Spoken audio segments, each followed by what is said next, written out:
За ингээд гişүүд маань дэмжиж ирнэ ихэнх нь дэмжиж тэгээд сайжруулах талаар үг хэллээ. Тэгээд тээврийн одоо ингээд сонголттой болгож байгаа нь бол сайн байна. Төрийн өмчийн компаниуд бол тээвэр нь бол тусдаа байх.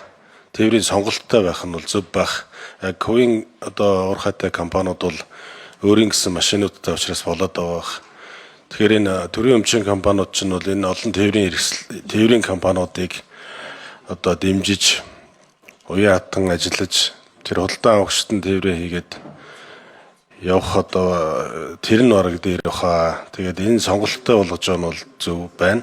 За хөрөнгөний биржийг анхаарч байгаах. Тэгээд багтсан томдоод байна. Тэгээд том харилцагч нартай харилцах гэдэг юм уу?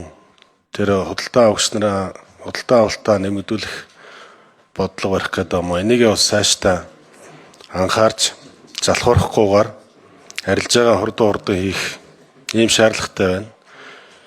Тэгээд чин төмрийн өдөрч дүүрчээд байгаа маань, агуулхан дүүрчээд байгаа маань, нүүрс дүүрчээд байгаа маань, жонш яаж байгаа юм. Тэгээд энэ юмнууд дээр яралтай анхаарахгүй болохгүй. За value exchange-ийг дэмжиж байна. За одоо хангаан бүсийн сая дэмжсэн байна. Маш зөв. Тэгээд бүс нутагт байгаа тулгамдсан бүтээн байгуулалт хөрөнгө оруулалтуудыг тэгээд өөрийн бүс дээр байгаа тэр уул уурхаагаас value exchange хийгээд хөгжүүлж ивэл тэгэл улс оронд л хэрэгтэй. Энэ дээр бол одоо манай гишүүд бүрэн дэмжиж байгаа юм байна. За Эрдэнэс Монгол компанийн тэр оюун бүсд байгаа тэр нэг хос зам тавьж байгаа компани байгаа тий. Юунес цогцсигээс гашуун сухат руу чиглэсэн. Тэр зам одоо бол ашиглалтанд орох концессийн зам.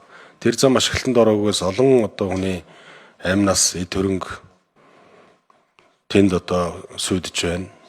Тэр хос зам яагаад ашиглалтанд орохгүй байгаа? Яагаад тэр компани одоо хийхгүй байгаа? Орон нутгийн дэмжиж байхад яагаад одоо өдөө болоод ашиглалтанд орохгүй? Тэр зам ашиглалтанд орсон бол өдөөд ямар олон хүний амнаас одоо хүрэгдэхээс сэргийлэх байсан бол, ямар олон машин техник эвдрэхээс сэргийлэх байсан бол, дотоодын үйлдвэрүүдээ энэ хуулиар бас дэмжиж байгаа юм байна. Аргагүй энэ биржийн хуулиас болоод дотоодын үйлдвэрүүд төлшгүй болцсон, коксчих нүүрс хэрэгэлдэг одоо олон үйлдвэрүүд байгаа. Эдгээр одоо зам ажлынх нь одоо гарцсан нэгдэж байгаа юм байна гэж ойлгож байна.